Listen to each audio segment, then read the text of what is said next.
আবারও ৮,০০০-এর বেশি রোহিঙ্গা বাংলাদেশে প্রবেশ করেছে, তথ্য নিশ্চিত করেছে পররাষ্ট্র উপদেষ্টা।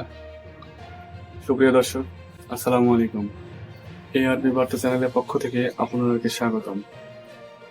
দেশ এবং দেশের বাইরে থেকে এই মুহূর্তে যারা এই ভিডিওটি দেখছেন তাদের সকলকে আন্তরিক ধন্যবাদ ও শুভেচ্ছা। এতক্ষণ শুনছিলেন সংবাদ শিরোনাম, এখন বিস্তারিত। আজ পররাষ্ট্র মন্ত্রণালয়ের সাংবাদিকদের এক প্রশ্নের জবাবে এ তথ্য জানান যে নতুন করে মিয়ানমার থেকে প্রায় ৮,০০০-এর বেশি রোহিঙ্গা শরণার্থী বাংলাদেশে প্রবেশ করেছে বলে জানিয়েছেন পররাষ্ট্র বিষয়ক উপদেষ্টা মোহাম্মদ তৌহিদ হোসেন। তবে নীতিগতভাবে নতুন করে কোনো রোহিঙ্গাকে আশ্রয় দেওয়া হবে না বলেও জানান তিনি।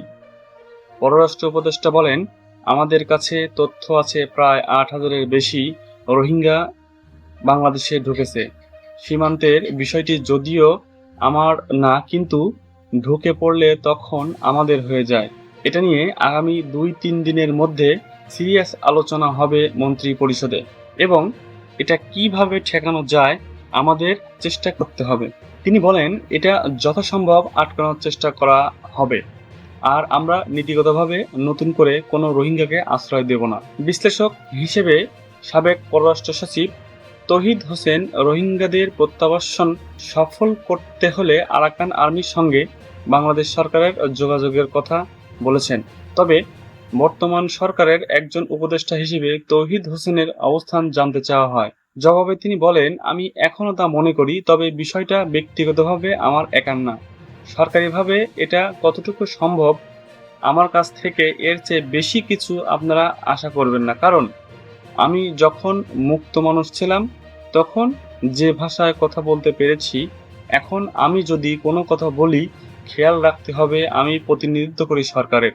রোহিঙ্গা অনুপ্রবেশ ঠেকাতে সীমান্ত সিল করা হয়েছে কি না বা বর্ডার গার্ড বাংলাদেশ অ্যাক্টিভ না এমন প্রশ্নের উত্তরে পররাষ্ট্র উপদেষ্টা বলেন, যে কোনো সীমান্ত সিল করা কঠিন, আমরা এটা স্বীকার করি। এখানে অনেকগুলো সোর্স কাজ করে, তার মধ্যে কিছু দুর্নীতিও জড়িত হয়, আমাদের চেষ্টা করতে হবে আটকানোর। এটা নিয়ে হয়তো কাল পরশুর মধ্যে স্বরাষ্ট্র উপদেষ্টার সঙ্গে আলোচনা হতে পারে। সুপ্রিয় দর্শক, ভিডিওটি ভালো লাগলে অবশ্যই লাইক করুন। কোনো মন্তব্য থাকলে কমেন্ট বক্সে জানিয়ে দিন আপনার মূল্যবান মন্তব্য। এতক্ষণ সাথে থাকার জন্য সকলকে আন্তরিক ধন্যবাদ। সুপ্রিয় দর্শক, আমাদের এআরপি বার্তা চ্যানেলটি নিয়মিত দেশের সর্বশেষ আপডেট নিউজ সম্প্রচার করে থাকে। সকল নিউজ সবার আগে পেতে আমাদের চ্যানেলটিকে সাবস্ক্রাইব করে আমাদের সাথে থাকুন।